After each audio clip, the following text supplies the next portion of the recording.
പ്രിയമുള്ളവരെ, വിശുദ്ധ ബൈബിളിനെ ആസ്പദമാക്കിക്കൊണ്ട് ഞങ്ങൾ സംപ്രേഷണം ചെയ്യുന്ന ഒരു ചാനലാണ് ബൈബിൾ വചനങ്ങൾ എന്ന ഈ ചാനൽ കൂടി വിശുദ്ധ ബൈബിളിലെ പഴയ നിയമത്തിലെ ഉൽപ്പത്തി പുസ്തകം മുതൽ പുതിയ നിയമത്തിലെ വെളിപ്പാടിന്റെ പുസ്തകം വരെയുള്ള എല്ലാ അധ്യായങ്ങളും ഉൾക്കൊള്ളിക്കുവാൻ ഞങ്ങൾ ശ്രമിക്കുകയാണ്.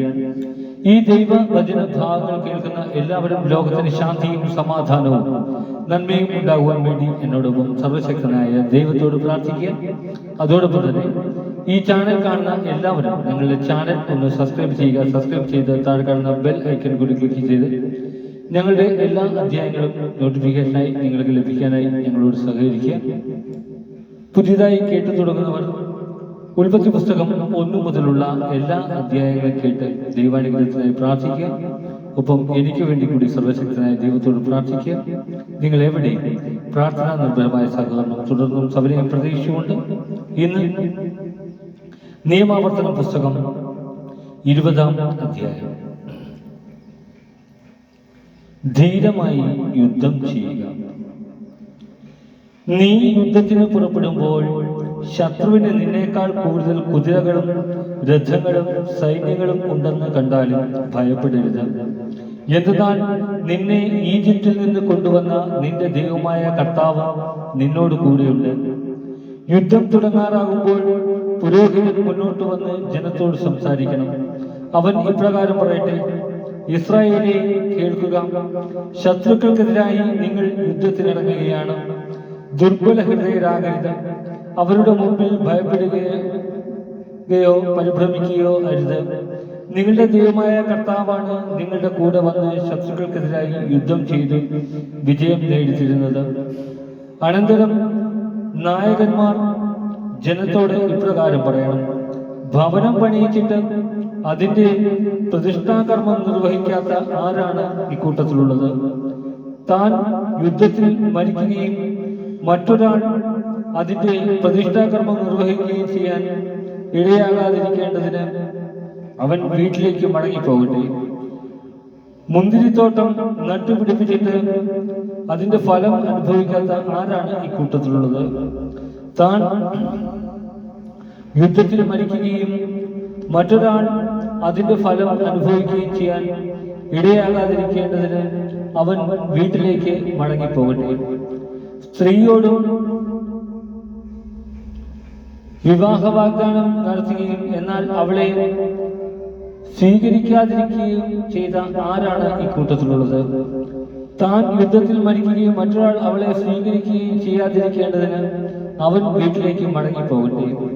നായകന്മാർ തുടർന്ന് പറയണം: ദുർബല ഹൃദയനും ഭീരുവുമായ ആരാണ് ഇക്കൂട്ടത്തിലുള്ളത്?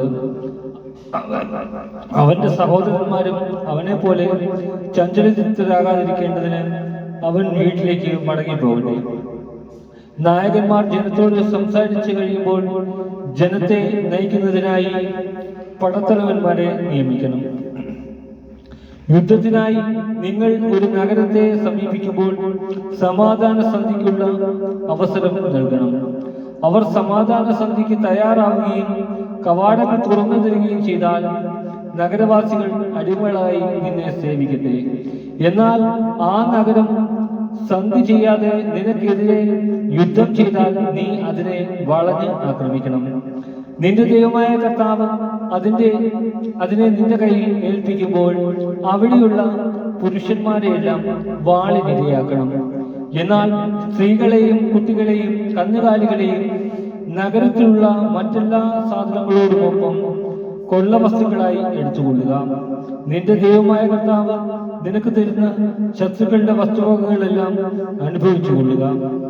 ഈ ദേശക്കാരുടേതല്ലാത്ത വിദൂര സ്ഥലമായ പട്ടണങ്ങളോട് നീ ഇപ്രകാരമാണ് പ്രവർത്തിക്കേണ്ടത്. എന്നാൽ നിന്റെ ദൈവമായ കർത്താവ് നിനക്ക് അവകാശമായി തരുന്ന ഈ ജനതകളുടെ പട്ടണങ്ങളിൽ ഒന്നിനെയും ജീവിക്കാൻ അനുവദിക്കരുത്.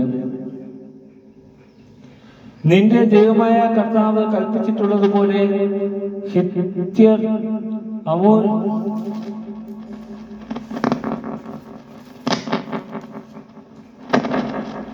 അമോര്യർ, കാനാന്യർ, പെരീസിയർ, ഹിവിയർ, ഹിവിയർ, ജബൂസിയർ എന്നിവരെ നിശേഷം നശിപ്പിക്കണം. അവർ തങ്ങളുടെ ദേവന്മാരുടെ മുമ്പിൽ ചെയ്യുന്ന മ്ലേച്ഛതകൾ നിങ്ങളെ പഠിപ്പിക്കാതിരിക്കാനും അങ്ങനെ നിങ്ങളുടെ ദൈവമായ കർത്താവിനെതിരായി നിങ്ങൾ പാപം ചെയ്യാതിരിക്കാനുമാണ് ഇപ്രകാരം നിർദ്ദേശിച്ചിട്ടുള്ളത്. ഒരു നഗരത്തോട് യുദ്ധം ചെയ്ത് അത് പിടിച്ചെടുക്കാനായി വളരെ കാലം അതിനെ ഉപരോധിക്കേണ്ടി വരുമ്പോൾ അതിലെ വൃക്ഷങ്ങളിലൊന്നും കോടാലി കൊണ്ട് വെട്ടി നശിപ്പിക്കരുത്. അവയുടെ ഫലങ്ങൾ നിങ്ങൾക്ക് ഭക്ഷിക്കാം, എന്നാൽ അവ വെട്ടിക്കളയരുത്. വയലിലെ മരങ്ങളെ ഉപരോധിക്കാൻ അവ മനുഷ്യരാണോ?